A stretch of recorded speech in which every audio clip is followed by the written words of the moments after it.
Welcome, everybody. My name is Dr. Andrew Ma. I'm here to bring you a whole new podcast series featuring different leaders going through successful transformation and in an Asia perspective. There are so many noises around the world now about AI, and leaders these days really need to focus on the real signal, successful stories. How are the best practice able to drive successful AI transformation with the ROI? And here we are bringing leaders around Asia to talk about their own personal stories, how they overcome resistance, culture, and things like that. We believe this series will add value to your day-to-day leadership. Come and join us. Welcome to this podcast series. Hi, I'm Andrew. I'm privileged to invite Logan, CEO of ST Logistics, and Ryan, a young leader from HR from ST Logistics as well, to come and talk about our AI transformation journey in the past 2 years, which we have a privilege to involved and help you to run different hackathon, boot camps, and leadership offsite. So welcome, and thank you to be on our podcast. So let me first start it. Mr. Logan, first going back to 2022 or 23, when I interviewed a lot of leaders, when they first start using ChatGPT 3.5, they said, whoa, that's awesome. I'd just like you to maybe describe your first reaction when you first encounter generative AI. Were you just merely amazed by it can be writing poems and already you saw the potential that it would change the logistics industry or even in the world at that time? Thanks for having us here, Andrew. So yes, 2 years ago, I think ChatGPT Copilot came on board. And the first time I used Copilot, it crafts the emails for me. We had difficulty as leaders, to run through hundreds of emails that come to us. But that was, I think, the first thing that I realized, that it can summarize the emails and give you a crafted reply. Yes. Which in some case, I must say, is a very politely written in very good English. Yes. And I thought that was good, but the people who received my emails thought those were scam emails. Because they compared the way previously I write. You were more direct and yeah. But having said that, I mean, today large language models not only give you free text, but they can produce videos for you, photographs. Yeah. You can use it for so many things. Yeah. In a way, I will say that AI has transformed significantly the way we use technology. It has democratized the use. Yeah. Right. In the past, it was in the domain of the people who are IT. Yes. But with ChatGPT, Copilot, AI, and things like that now, anybody can be an IT person. Yes. You can use the tools and do whatever things in terms of solutioning to apply to their work area. Yeah. But I must go back a little bit back, right? Our journey towards the digital transformation didn't start just 2 years ago with ChatGPT and Copilot. Yes. We started 6 years ago. Wow. We had some challenges. For one thing, in Singapore, Yes. with the aging population, it is very difficult to get people to come and work in the logistic industry because it's not a sexy industry. Not like the Google or high tech and those companies. Absolutely. Right? Yeah. And more so to attract young people, it was a challenge. So we decided that the way to do it was to, put in as much of technology into the organization as possible. Not just for that purpose, to attract young people to work in industry that uses a lot of technology, but I think technology by itself helps in terms of, warehouse operations, optimization, visibility, Yes. and all these things which are important for our customers, because we are natural resilience for. We serve government customers. Yes. The customers expect, speed, accuracy, on-time delivery every time. Reliability, yeah. And we are in a high assurance, high security business. Yes. And because they're uniform service, I think it's important that and they're doing mission critical jobs. And it's important, 99.99% absolutely. uptime, right? Yes. And it's important, therefore, that the company is able to respond to those things. And if we can use technology to augment and help us to do things better, why not? Yes. So there are obvious reasons for this. But I must say again, right, it is not just technology. Supply chain is also a people business. If you just use technology without preparing your people adequately to use technology, I think the outcomes may not be as desired. Yeah. Therefore, we decided at that point of time to upskill and reskill our people to be able to use technology. So this became our twin focus. Technology, at the same time preparing our people to use the technology. And it went hand in hand. It's very against what the social media magazine are saying, that the more we use AI, the less people you will hire and the job security and things like that. You already 6 years ago, you already have that determination that you invest in people to use technology wisely to expand your business, right? Yeah, I mean, you're absolutely right, because the biggest fear people have is that with the use of technology and AI, they will lose their jobs. Yeah. But for me, if you want to proliferate the use of technology, in Yes. particular, as I say, in the last 2-3 years, AI, Yes. we went out, took a bold step, and assured our people nobody will lose a job because we implemented AI. That's good. That's to give confidence to the people. We are serious about it. Yeah. Already, as I mentioned earlier, Yes. in Singapore, we don't have enough people joining us, right? Yes. Yes. So why would I, Yeah. let people go, Right. But what is important is that the message that if they are prepared to upskill and reskill, Yes. we will find employment for them within the company and be able to use the technology. Right. So I'm so impressed because so many people are still like stuck in the zero-sum game mentality. It's either AI or human. But what you impressed me is that you already very early on is not the zero-sum game. It's more the 1+1 can be unleashing more innovation, and human and AI. Yes. If they work better together, it's not either or. It's about combination and things like that. Yes. I know, Ryan, when you hear your CEO saying that I'm investing in people and technology not replacing you. You are from HR, right? Yeah. Just want to hear your thoughts. As an HR person, I know that you you were one of the key one to put some AI agent together last year. What was your reaction when you first used AI? Tell me, and as a non-IT person, what's your feeling when you first encounter AI? So, actually, personally, while I'm in HR, I actually manage our HR systems, the full suite of solutions.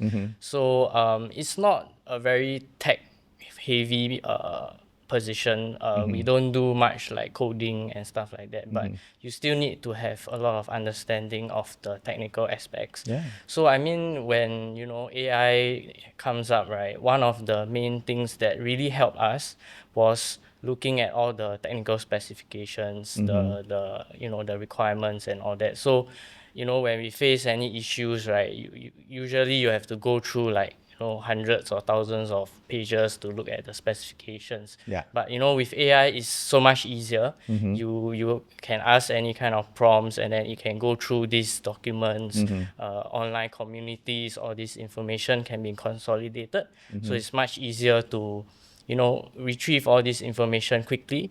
And you can look through them, and of course it may come up with issues, but you analyze them, and no matter what, it's still much faster than the usual processes. Yeah. Wow. So you And I already think- are a good friend of AI already. Yeah. Yeah, and I think one of the points for HR in particular is that, the speed of recruitment, Yes.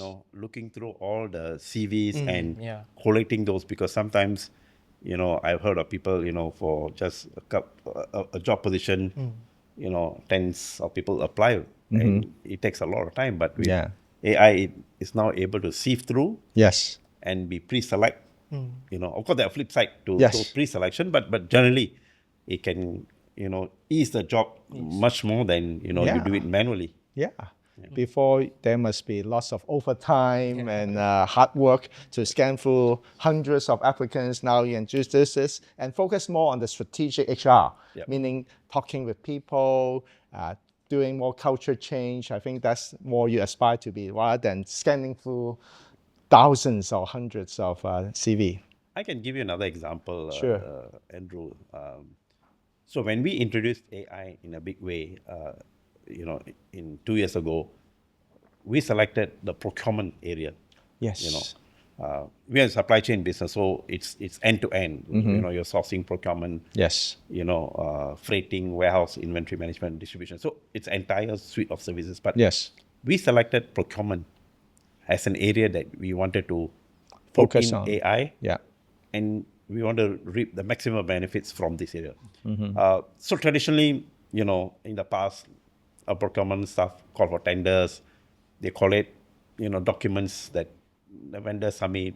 They key in the data in Excel sheets and then do comparison and so on. A lot of manual process. A lot of manual processes. Yeah.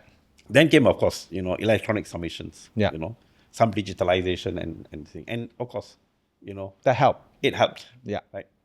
But Excel is just a tool that whatever you key in, the answer is always the same. Yes. Right? That's a formula, and the answer is the same. Yeah. Whereas AI takes it further. It is able to analyze. It's able to suggest. It is there's so much more. It's not just a passive tool. It's not passive. But it's a proactive tool that can co-work with you Yes. to unleash more value, right? Analyze all the data and able to give you options. Yes. So the time saved is tremendous for the procurement people. So I stepped back a bit. We already have difficulties in getting people. And can you imagine the amount of time savings? Easily, I would say any procurement staff would have saved 20 to 30% of the time. Yeah. Yeah. And what do we do with the time save? There are many things that didn't allow the procurement staff to focus on. For example, vendor management, optimizing the inventory, looking at spend analysis, More predictive type more of predictive type of scenario planning type of Absolutely. things, right? Yeah. and of course resilience management, because Yes. today in supply chain with all the disruptions, resilience management is absolutely important. Risk management, right? Yeah. Some leader can have one word, one policy, and then you need to refigure the Absolutely. whole logistics supply chain, right? Yeah. So those areas that our procurement people, didn't have time to do, now with the time saved, Yes. they could focus on so much more value-added things that allows the management to make informed decisions. I think that is, I must say, one of the critical things. And I'm glad that we chose procurement as a key area to start, implementing AI in a big Yeah. way. Yes. So we had direct benefits from this. Tell me more about when you pick procurement. Yeah. I'm sure there are a lot of people-aware issues that you need to overcome. Yes. I'm sure the procurement leaders, they may say, oh, why us first? And was there any resistance to change? Were there any people side of issue when you pick them up? The procurement is the first thing to go. Tell me how you actually transform the people side to go through that transformation. So I mentioned earlier that, AI is another technology, Yes. right? But we need to bear in mind that, and we have to have empathy. It's about people, right? So naturally, any technology that you introduce, and I mentioned we started 6 years ago, we had the same challenges, right? Yeah. The biggest fear people have is that whether they lose their jobs. Yeah. The more I use AI, the less secure my job would be. Yes. That's the normal reaction from people. And it's right? a normal reaction, right? Yeah. Whether the processes they were using, the competencies they had in the past, Yes. whether it's irrelevant suddenly, so that is the biggest fear. And I think it's important for leadership to address those issues, Yeah. because we need to first ask ourselves, what is it that we want to do and achieve? What are the pain points? So for us, I think one of the areas, pain point, as I say, we didn't spend enough time in looking at areas in procurement that otherwise we should have. Right? with supply chain disruptions and so on. Sure. So we picked procurement. And I think I'm glad that we did that. So they're able to do a lot more now in the time. So going back to the point where, you know, the biggest fear people have is about the loss of jobs. We Did need you to address encounter that when you we personally? did, because it's all about, you know, jobs, right? Yes. Job security, will they lose their jobs? Because the entire social media buzz was that people will lose their jobs. Yeah. Yeah. There were people laid off and they attributed it to AI. Yeah. Perhaps, yes, right? Yeah.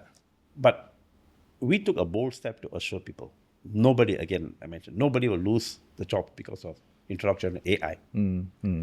But they need to upskill and reskill. And that was very important to calm the individuals, Yes. to say, look, focus on the technology, give maximum input on how we can capitalize on AI to reap maximum benefits. That sort of, I think, went a long way to calm, you know, the individuals. Yeah. And post-implementation, we live up to what we said. Nobody lost their jobs. And that became a good publicity, because I can start, we started with the next couple of areas that we wanted to do, and people knew that nobody lose a job because of that. Great. I remember when we went in and helped your organization to do different hackathons and boot camps. There are so many different use cases aside from procurement, right? There were HR, there were sales and marketing, sales proposal that we all look into different potential pain points, and we come up with AI agents for that. And I vividly remember last year, after all the proposal of the prototype, you came out and say, one more thing, like Steve Jobs. I have an AI agent that I created and demo it to all your leaders. I remember that. So Ryan, you were there, right? When you saw your CEO himself demonstrate a AI agent prototype, what was your first reaction? Do you see the whole energy change in the whole conference? What's your first reaction when you saw that? Yeah, I mean, it's really amazing that, that even people all the way up to the CEO, we are looking at these kind of solutions, right?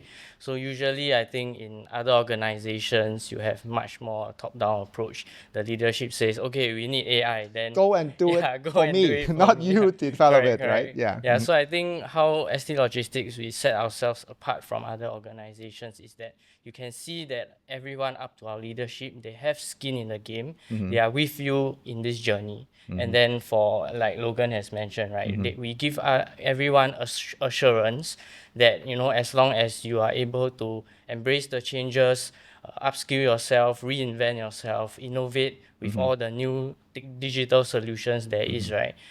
I mean, we are with you in the journey. You do not need to worry. Yeah. Yes. I remember HR did a AI agent demo called Skill Sage. I Correct. remember Yeah. that was last year.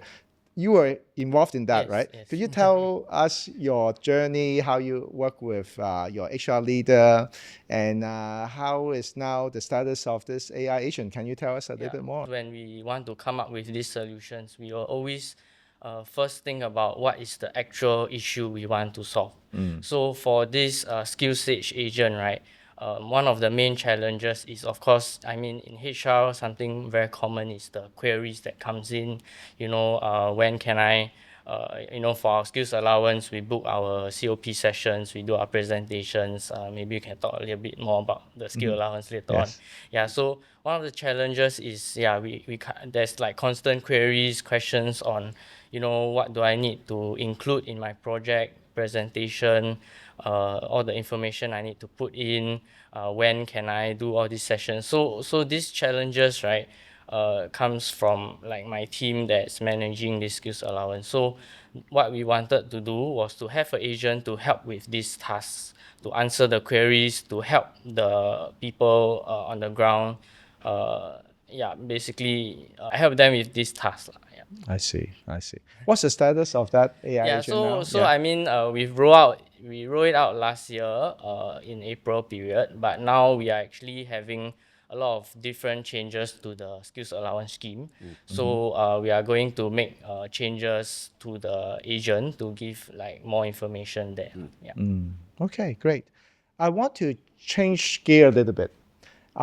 There was a MIT study that's saying that 95% of the AI investment hasn't actually reached the ROI yet. Okay, and the research saying that it's not about the hardware, it's not about the software, it's more about peopleware, it's the leadership, it's the culture. So Logan and Ryan, tell me more about how you set up the culture in your company so that those resistance can be dealt with, and how you deal with those resistance, and how you actually build a culture that really embrace AI. Yeah, so Andrew, you mentioned earlier that, in one of the forums, I demonstrated my AI tool that I developed, of course, with the help of my manager. Yeah. And I showcased it because, Yes. the manager said I should showcase it, and I did. And to be honest with you, not many CEO dare to do a live demo. Yeah. So I really applaud you. I don't have a tech, I'm not from a tech background, but I decided that, I should do that because nothing beats leading by example. And it is to demonstrate that you're never too senior to learn any new technology. It may not be perfect, but the fact that the senior people, the senior leadership is able to, use AI tools and to develop, a solution, that can be demonstrated. It calms the people. It assures the people that we are in it together, because we, as I said, not everybody understands technology, but we are willing to learn. We have a skin in the game, like what Ryan has said, Yeah. and to demonstrate. So it's important that everybody understands that it is not just a top-down approach. We need to lead the way. We need to handhold people, and we need to set example for others to. So rather than you do this, you role model it, Yes. empowering the people to innovate. That's the Absolutely. approach, right? Yes. Okay. So as one of the young leader, I think this is really against the Asian culture, where you are in Singapore, I'm in Hong Kong, but we are very used to the top-down culture where the leaders says, go and do it, and I'm just asking you to do it. Now you are being empowered, and tell me more about when you first being invited to be in the AI agent citizen developer team. How do you overcome challenge? Do you self-learn, or how do you work with your teammates to come up with that? We always start with our problem statement first. So I think we also had a little bit on this design thinking process, right? Yes. So going through this design thinking process, we come up with our problem statement first. So it's not for the sake of AI, let's do something AI sexy. Yeah, because it's really map to your pain point correct, first, right? yes. So I mean, you have many tools, many features, digital features out there, right? But first of all, you need to think about what are the actual problems you want to solve, right? You're not just doing it for the sake of doing it. Yeah. You need to come up with a problem statement. You need to see, are there certain repetitive tasks that you want to do away with so that you can focus on higher value work, right? So yeah, we always focus on the problem statement first. That's and then once you get this problem statement, you can always start small. You go into the AI agent, you can give it a little bit of context, tell it like exactly what you want it to do, and then you can actually quickly deploy these solutions and start testing it out already. Yeah. So yeah. Yeah, so we do a lot of training. I think it's important to send all our leaders at all levels for training. But one of the things that is important to the management is that, and very often it happens, right? You attend a course, come back, and nothing happens. Yeah. So it's important that and we started it from the time when we did digitalization. Yes. You attend a program, you come back and tell us what you're going to change, or you go there with a problem in mind. Otherwise the outcomes will not be achieved. So they come back and they implement that in the workplace. Yeah. And they will have another opportunity to showcase it to the larger audience. Yes. we attended training, we did this thing, we came back, we fine-tuned it. With some help, we made it better, and then showcase the project. Yeah. And that helps to spiral the development. Yeah. So we had, VR sessions, Yeah.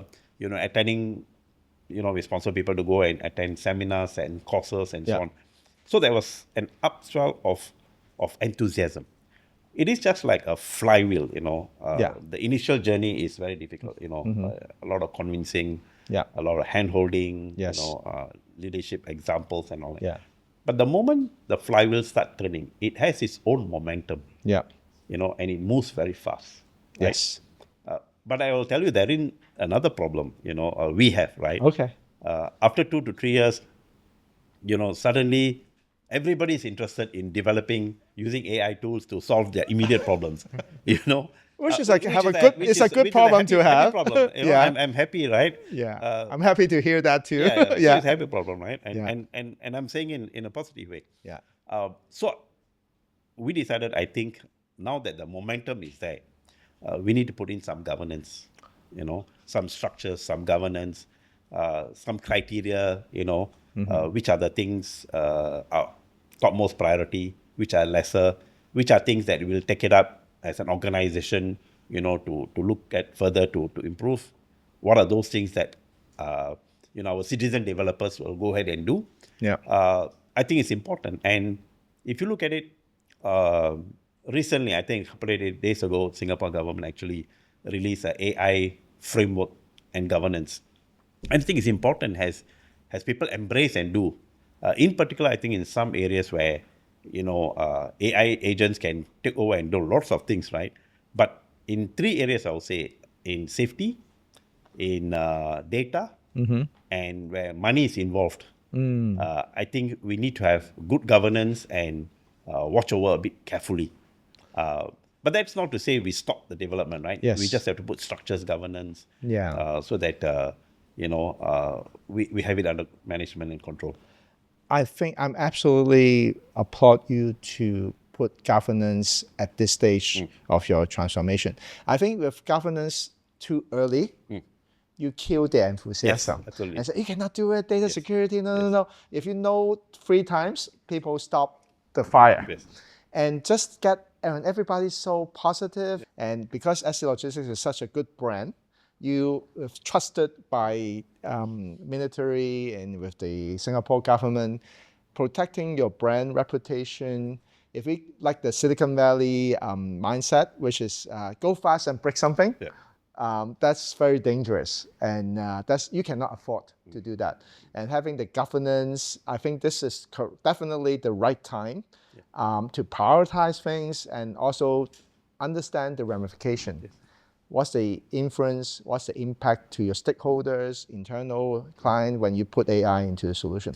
I applaud that. And this is But probably it's the not to right time. stifle, Yeah. enthusiasm and all those things. But I think people understand that, a governance structure is important, and it will help them to prioritize, to make decisions, and what are the outliers. So I think it's important. Yeah. It is. Logan, as a veteran like you probably went through a lot of technology disruption. I think I'm in the same age as you.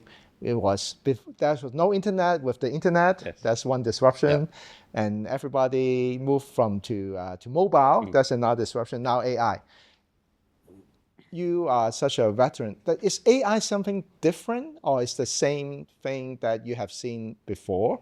And is there anything surprise you with this particular AI transformation that are different than before? I think one point is clear that, as I mentioned, as an example, Excel sheet, it gives you the answers, it's a standard formula and so on. But I think AI, there is something fundamentally different.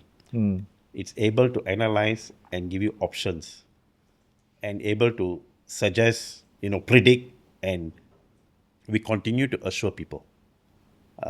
Because the use case examples continue to concern people and governments, I think, about the impact on people. Yeah. And it's equally important that we continue to hasten the pace of reskilling, upskilling. And that's what we are doing. And I think our Ryan, focus you're has shifted leading on that. from Yeah. competencies. Generally, yes, I think it's still important. Yeah. But last year, we focused a lot on AI skills upgrading. It is important because I think it has introduced more, AI tools for people to use. It is important to use that because it is going to give us again exponential benefits.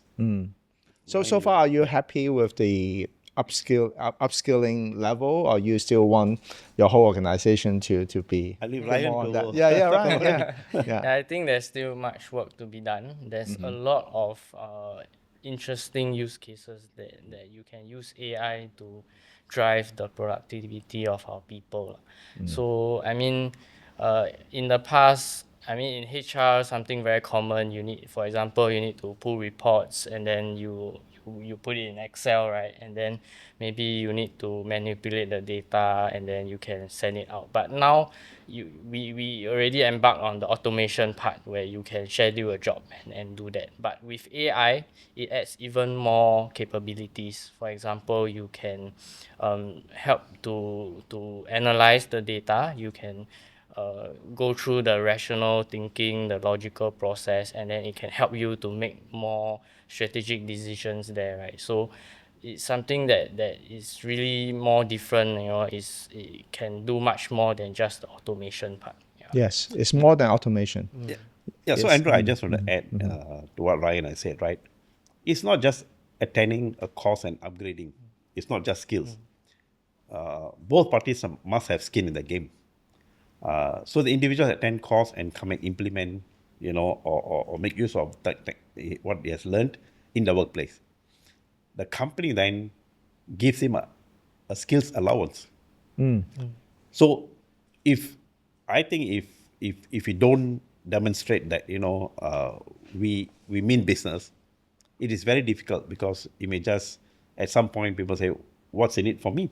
Yeah, what's the benefit for What's the me benefit? to have more jobs or more tasks I need to Absolutely. do beside my normal tasks, right? So we give them a skills allowance, and how is it possible that we can do this? Because with all the skills upgrading, there is lots of benefit in terms of productivity gains.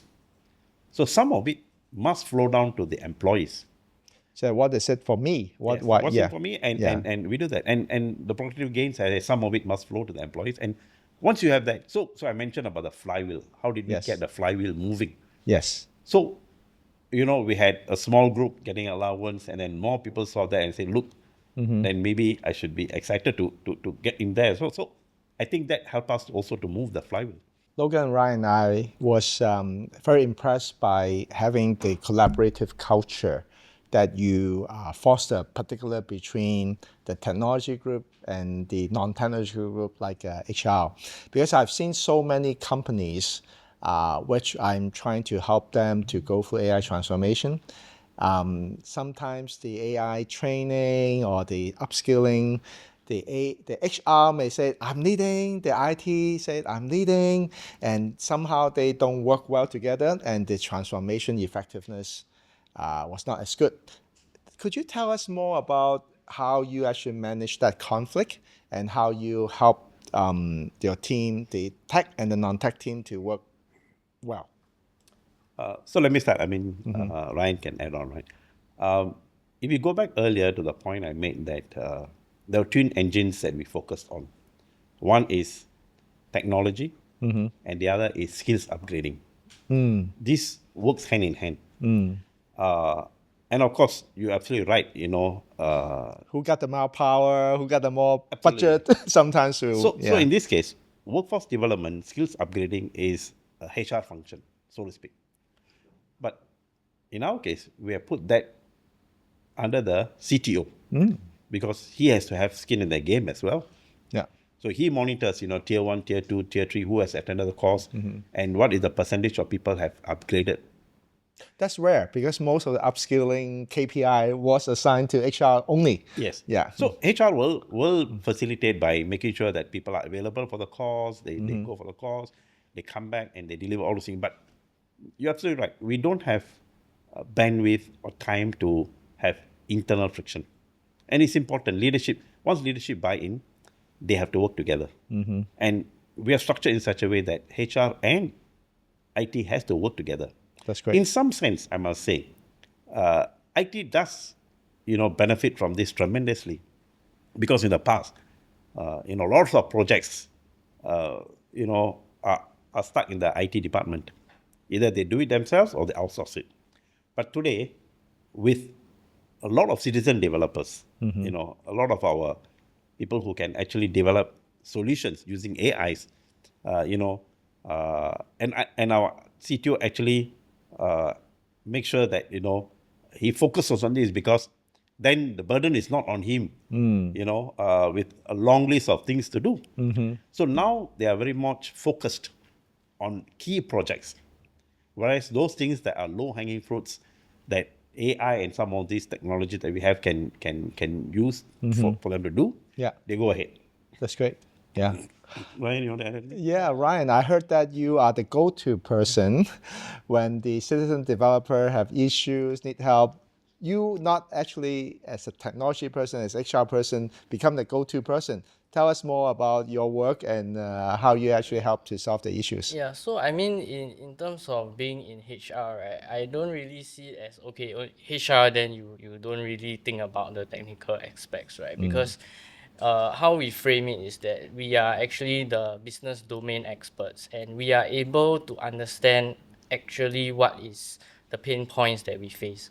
So with this business domain expertise, right, you are able to actually think about the technological aspect as well. And now with AI, you can also help to formulate solutions, right? So I mean, even coming from HR, right, I also do work quite extensively in the technical aspects also. So I mean, for IT side, if you're thinking about only IT doing the solutions, right, then you have a lot of challenges, because any issues you have to reach out to IT, and then you have a lot of bottlenecks there, right? Yes. So how we do it is, we also have our, I mean, for citizen developers, right, it's throughout the company, everyone is a citizen developer.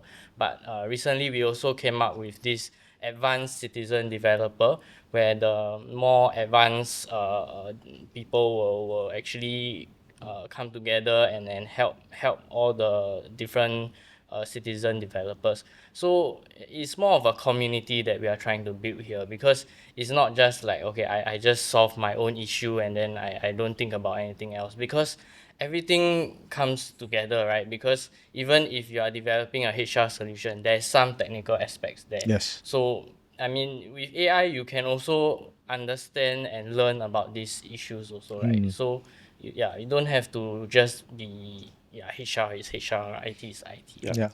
Andrew, I may add here that, we also appointed by the Singapore government as a queen bee for supply chain sector. And it's incumbent upon us to also help the SME partners who are in supply chain to help to push training and competency development. And that's one of the reasons we were early developers in all things, Yes, and yes. the government thought that, to scale up, to get more people on board, it is good to appoint queen bees in sectors to help SMEs. So we have been working very closely with more than 100 SME partners to help them to skill up, level up, explain to them all those opportunities, all those funding that's available to uplift the entire industry. And we also are very active participants in developing the next generation of supply chain professionals with the institutes of higher learning, the universities and polytechnics. As I mentioned, earlier, that it's difficult to attract young people to the supply chain industry. And now that we have put in lots of technology in the entire supply chain, and many of it is beneficial to this industry, I think there's a shift in the interest of young people to study supply chain in the universities.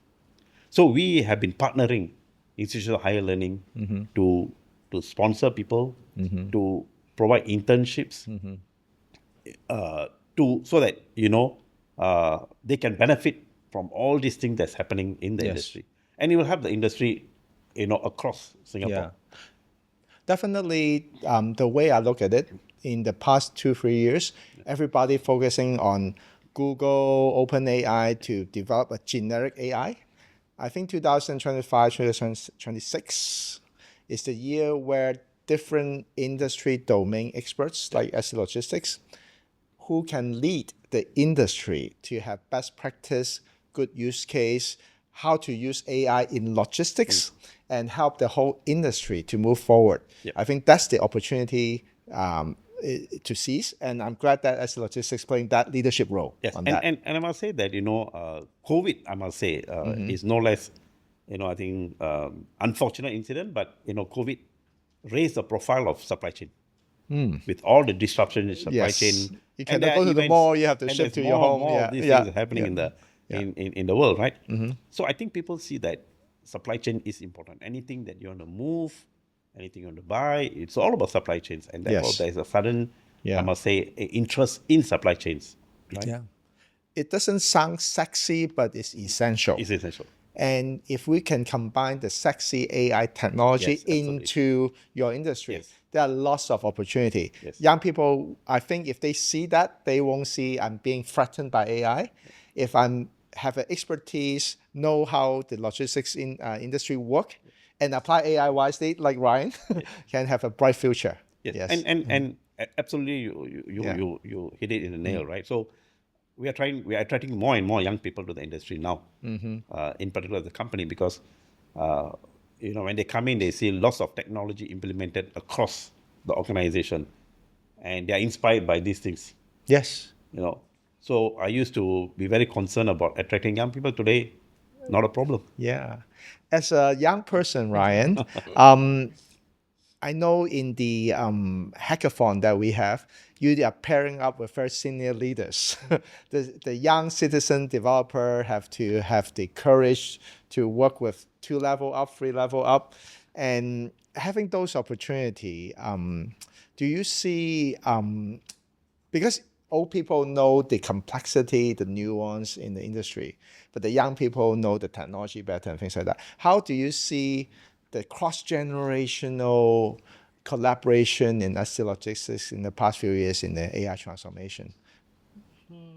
Yeah, I wouldn't really say it's a generational thing, right? It's more of like an individual attitude that you have towards the changes, embracing the changes. I mean, even young people, they can be resisting to the changes also, right? True, it's all the fixed mindset, Yeah. growth mindset. It's not Correct, about correct. the Yes. generation. Yeah, but I think one misconception generally people have is that, oh, I need to be trained to do this. Like I need to have, go for a 4-year university course to actually understand how all these things works, right? But yeah, like I mentioned, I mean, if you have a little bit of the business domain understanding, right, it's actually not so difficult to develop these skills, because I mean now AI also helps you with that, right? So yeah, that is one way that we also try to reframe it. Yeah. I mean, yeah, of course, you will always have people resisting to change. Yeah. So one thing that we also try to focus on is the active change management. So when we roll out any new tools, right, we always engage people on the ground. We showcase it, we give workshops like road shows, go through it, and then you need to help them to see value in the work that they do. So like how these tools will actually help me in my day-to-day work. I think that part, when we focus a lot more on that, right, then you will not have this kind of resistance to change. Andrew, I was pleasantly surprised, right? To your point, whether it is senior people who will resist and, younger people embrace. I've seen very senior people, very savvy with their smartphones. That gives us an indication that it's about learning. When they need to get something done, they will go and ask people. Yeah. They will learn it. And so that gave us inspiration a couple of years ago that is, you're never too senior to learn. Smartphone comes with so many features. You can't find the old, Nokia phone anymore. Yeah. So people. So the saying, teaching an old dog with new tricks cannot be done is not true, right? Yeah. I mean, again, I won't generalize it, but I think Yeah. increasingly, because people think that, are convinced that technology is the way to go.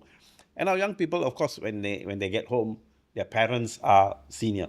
Yes. And they also need to teach them some Yes. basic technology, because otherwise they may be subject to scams. You know, Yes. so it is to the interest of both parties to make sure that, at least they know some basic technology. Yeah. For Yeah. the older people. Yeah. So Logan and Ryan, with AI now becoming part of your daily tools, do you see your leadership behavior change also? Myself, I'm teaching a lot of AI augment leadership, where leaders like both of you will need to change our mindset and behavior to adopt. So tell us your daily work with and without AI. Does it change a lot? How does it you as a leaders benefit from a powerful tools like that? Yeah, so I think I see a fundamental change. In the past meetings, we used to have data, but it's all very subjective. You Subjective. know, what people feel, The collected from, hunch. Yeah. gut Yeah. feel, collected from, copies of what they have. But today with the change, it's all data driven. Speed, as far as speed is concerned, it's so much faster to make decisions. So people come present data in very objective manner, give the options, and we spend more time discussing the options and the outcomes that we want to achieve. Rather than spending most time digging into the data, but you can see the visualization of the data and say, so what now, So what? right? Yeah. What do we do? So it gives us more time to think through the decisions. Otherwise, in the past, we'll say, we start questioning the data and say, look, why don't you come back again? Yeah. And there's another meeting. Yeah. But today we don't have to do that. It's all available. It's very objective. Yeah. And you move on with those things. So it's also better. It gives people time to go and do their own things rather than being bogged down with meetings and so on. In other areas, for example, with AI and large language models and all that, it can transcribe your minutes of meeting so fast and put it up in very good English, and give you options. Action items, Action all items, the everything, clearly out. Yeah. So the people who need to do that, find it so easy now, and save them lots of time rather than going through, there are many, many use cases of those things, right? What's one single one that benefit you the most in your daily work? So I must say, rather than me, I will say, I mentioned the procurement example earlier. Yes. So the procurement people, spend more time now looking at analyzing, looking at supply chain disruptions, the risk that we have to manage, vendors we have to manage. Yeah. Rather than doing those things that used to collate information, related to tender procurement and all those things. So that was a big change, fundamental change. For me, of course, I use it to scan through my emails and give me options and so on, and perhaps write polite emails to everybody. But I think one Change my direct email to be more polite, right? So something like that, the problem, right? no. I mean, we are we write shorter ones, right? Okay, go ahead. But I think it's nice to be polite. So, but I think one of the important things is that today we have time to reflect and think about things that we didn't spend enough time on.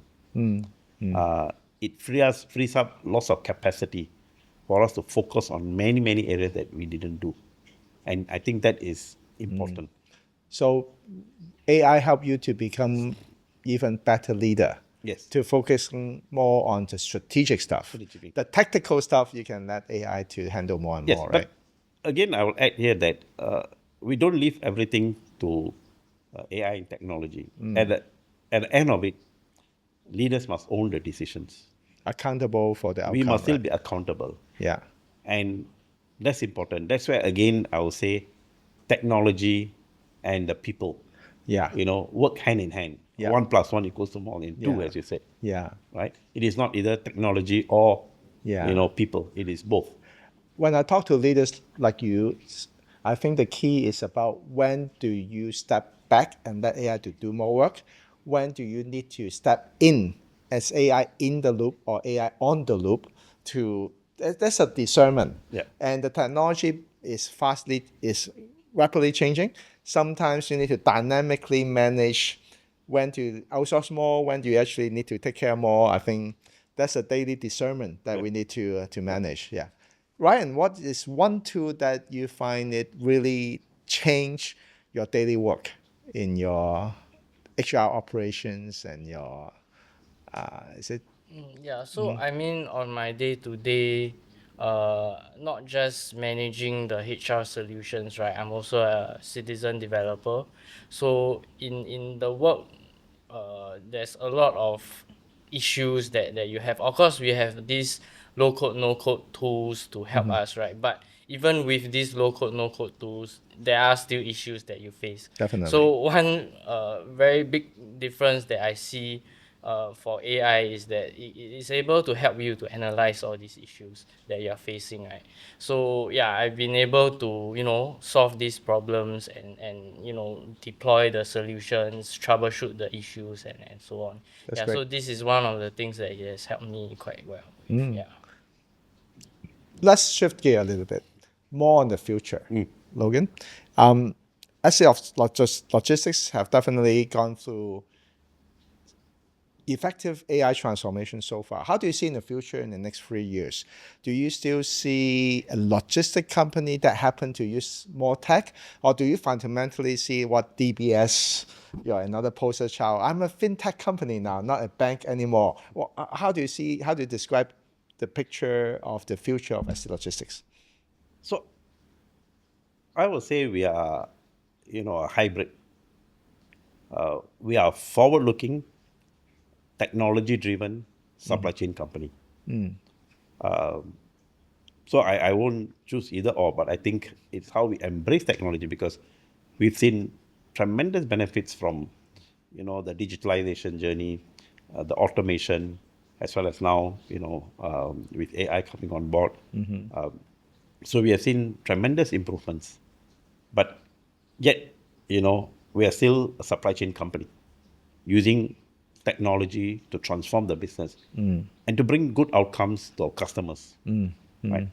So that doesn't change. Yeah, yeah, yeah. So let's go to a little bit more personal. I am a father of a daughter who is just graduating next year. I think all the news are saying that the new grads will face a very tough job market with AI and the political uncertainty. Just imagine, Logan, if you are kind of on the elevator going up with just a new grad coming in from ST Logistics, and you use your app to know whose the name is. And then the elevator malfunction and you have a few minutes, and that young new grad, Logan, any career advice that you could give me so that I can be successful in ST Logistics in the AI world? How would you advise that young person? So I must say, first of all, right, I'm very optimistic that young people are increasingly tech savvy, but It's natural born, right, for them, right? yeah, it's natural, right?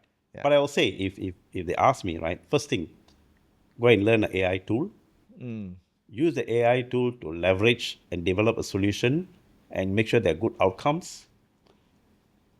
And third thing is to make sure that, if possible, be better than the AI tool. I'm not sure it's possible, but Yeah. they should aspire to do that. Yeah. But finally, all said and done, it still come back, to one thing I'll say. It's about people. Have the empathy, be authentic. It's all about people. Technology without people is nothing. So be grounded on those things. So be proactive, show empathy when you deal with people, with diversity of people, different generation, different race. Yes. Just show more empathy, more authentic, and collaborate with them. That's the advice, right?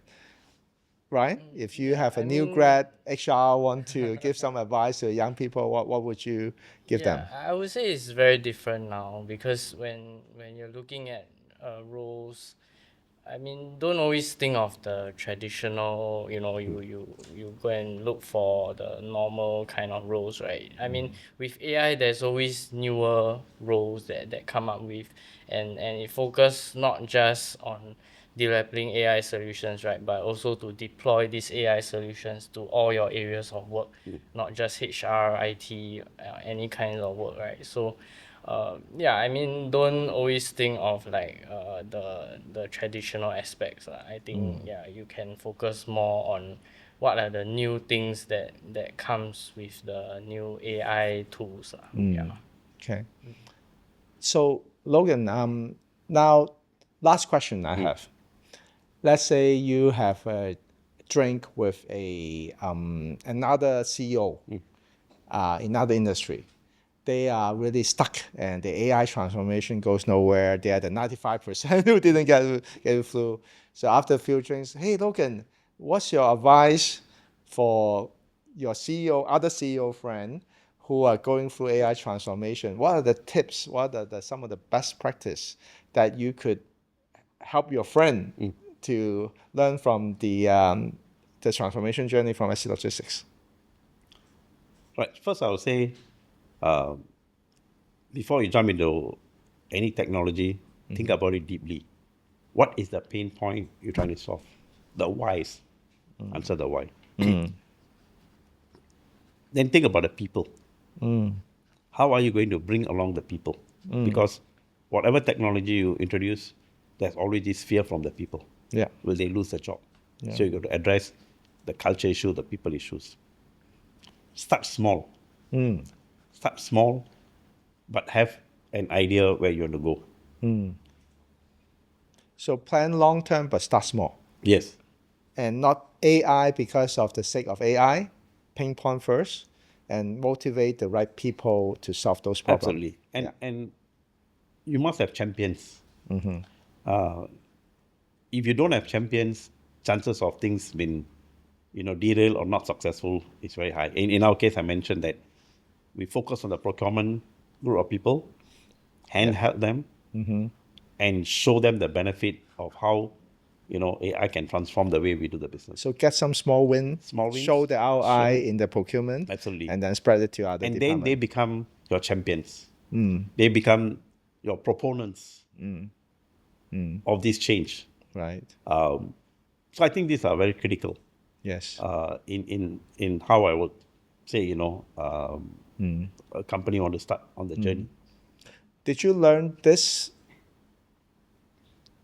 in this particular AI transformation, or you kind of accumulate that wisdom in previous transformation? You but I used think that formula for this one as well? Or? It's a journey. I told you we started 6 years ago. So it is accumulation of that knowledge on how we implemented. And, initially we didn't have a skills allowance.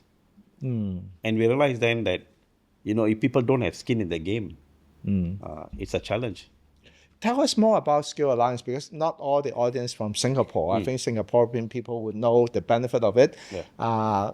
Your sharing of the skill allowance credit, how you actually leverage that to help your team to upskill, and maybe other countries, other places like Hong Kong, Taiwan, Malaysia can learn from that as well. Can you tell me more? So we have 3 tiers of skills. We have tier 1, where when we started, we say we wanted everybody to be digitally literate. Yeah. Right? And this a couple of years ago, post 2000, the basic skills of if you're a warehouse person, how do you operate systems? How do you operate, unmanned, control a fleet of, forklifts, to use those technologies. So that was first tier. Second tier, it's a little bit higher order skills, where you could develop things and so on. Yeah. And 2 years ago, we implemented tier 3, which really much focus on AI, developing solutions using AI and implementing those projects. Yeah. And I mentioned the productivity gain from these things. Some of it will be returned to the employees. And that's how, once you have employees have a skin in the game and they know that the management is serious about the transformation, Yeah. then you have this flywheel concept again, because I'm not saying people are motivated by money, but I think it makes a difference what's in it for me. Yeah. They need to see the point. Yeah. And once they see that, and you convert group by group, right? And then you realize that for those who didn't jump on the bandwagon, you are the minority then. The majority have got skills allowance. Yeah. And so I must say in tier 1, we have 98% now.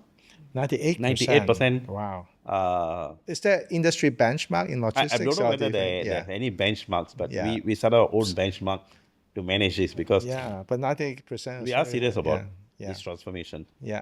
And I think the leadership team spends a lot of time thinking about it. How do we bring about this change? Because again, I say technology is all there. You can use money to buy, but Yeah. the culture change, focusing on people and what matters to them, that is the hardest part. Because change is never easy. Yeah. Change is never convenient. Yeah. But how do we spend time thinking about it and what matters to people? You said that is not easy, hardest. Is there any hardest moment or any difficult conversation that you recall that seems to have the resistance that so hard to overcome, and how you overcome afterwards? So I know it's never easy because from the years of experience, it's never Yeah. easy for change, right? Yeah. But that's why you say, look, you get the example that I develop Yeah.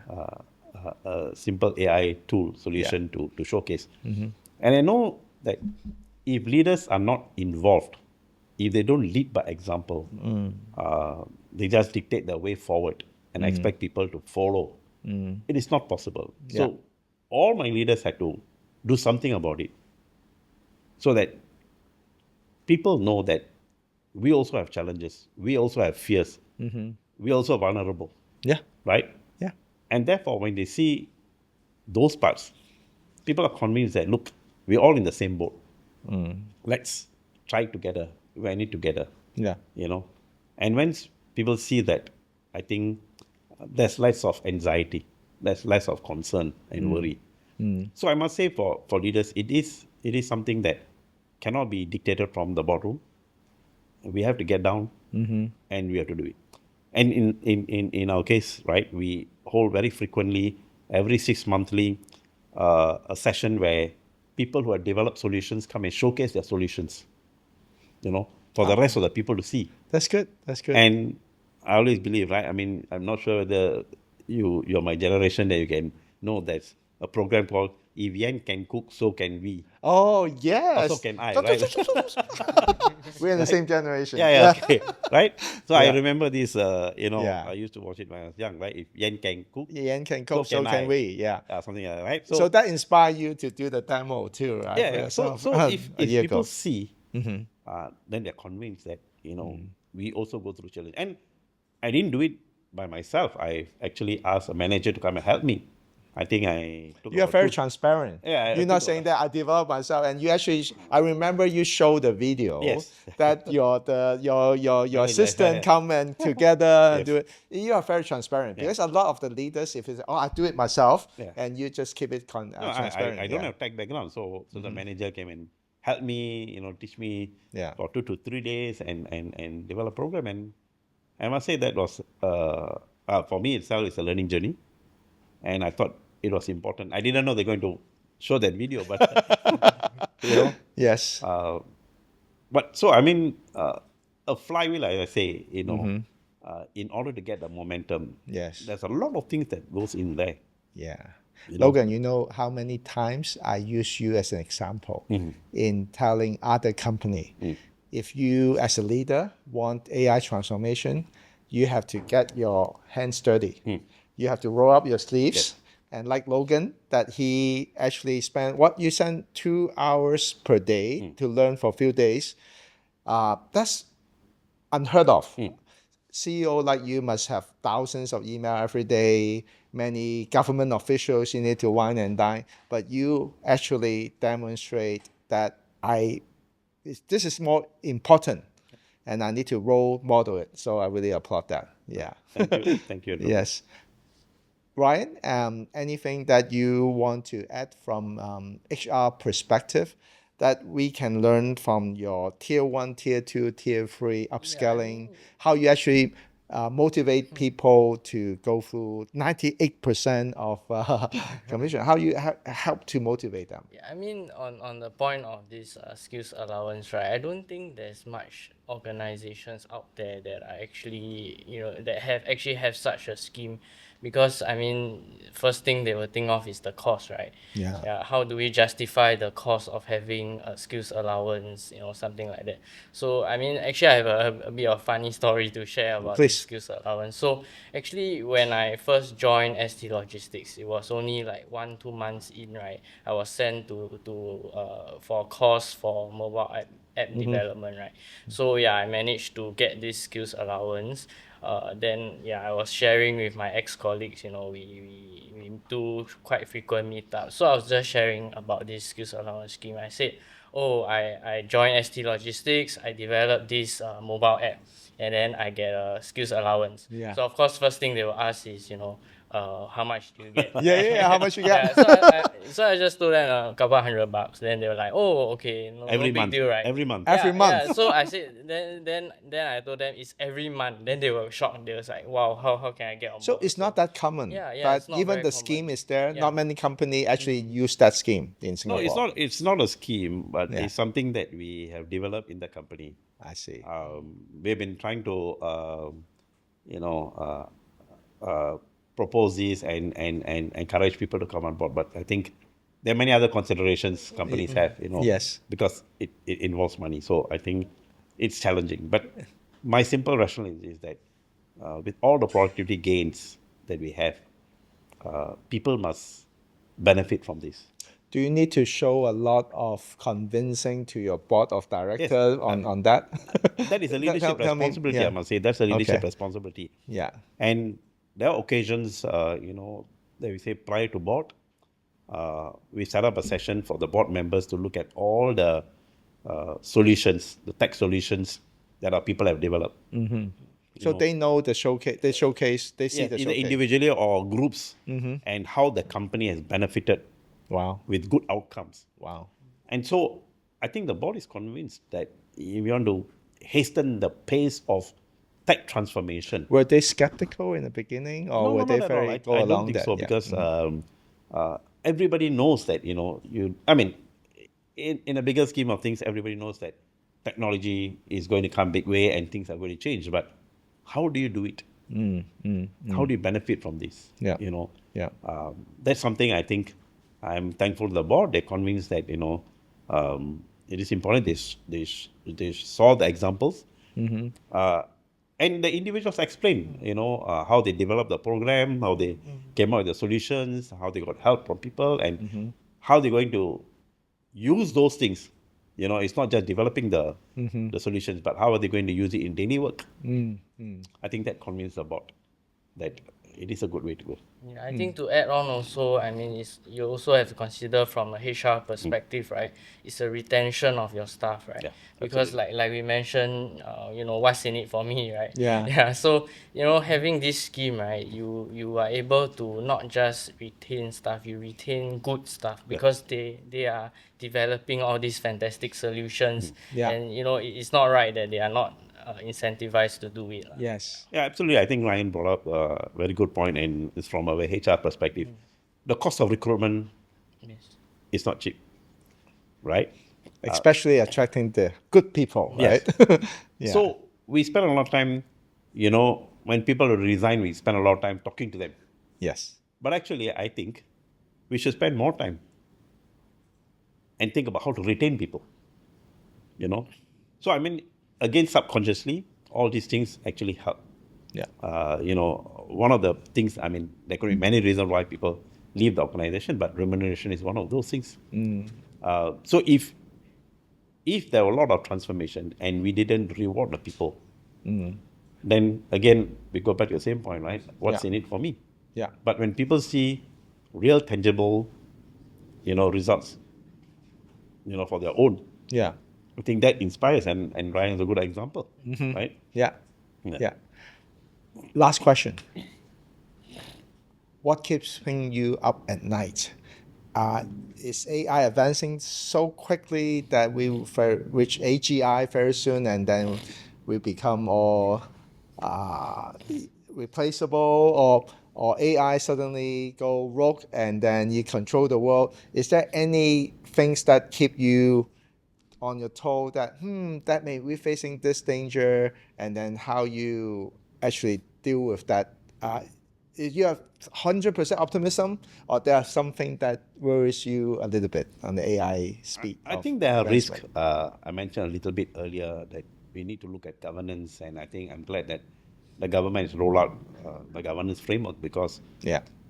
I mean there are many good things AI can do, but AI also can be used by the bad For guys. malicious you stuff. know. Yeah. So I think there's something that we need to be very cognizant, Yeah. and I think it's timely that the governance framework comes in, Yes. and we are mindful of those things because Yeah.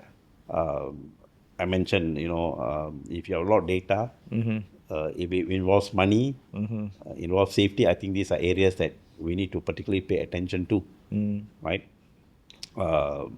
Yeah. So you are forming a task force and see how those government new regulation be implemented in We already have logistics. some in-house framework, but I think I'm happy that, at the national level, we are thinking about it for Yes. some time, and I think finally the document is out, and I think it's useful to incorporate that into our way of doing things. HR, what worries you? The advance of AI, what keeping you up at night? Is there any? I mean, I think we are more cautiously optimistic. I mean, if there's a valid use case, it's useful, we go for it. But of course, we are also worried about the ethical aspect, right? I mean, even for recruitment, nowadays some companies they are doing interviews just with Screened AI. by AI, right? Yeah, yeah. Yeah. So I mean, there is something that is a bit worrisome. Yeah. I'm sure you are aware of that and then putting the right measure on it. Correct. Yeah. I really appreciate your time. I think that was a wonderful conversation. I'm sure many leaders will definitely treasure your authentic sharing and insights. Thanks a lot. Thank you, Andrew. Thanks for having us. Thank you, Ryan. Thank you. All right. Thank you for watching and listening to this podcast. If you want to learn from more leaders like what we just interviewed, please stay in touch, contact us, and subscribe to our podcast. See you next time.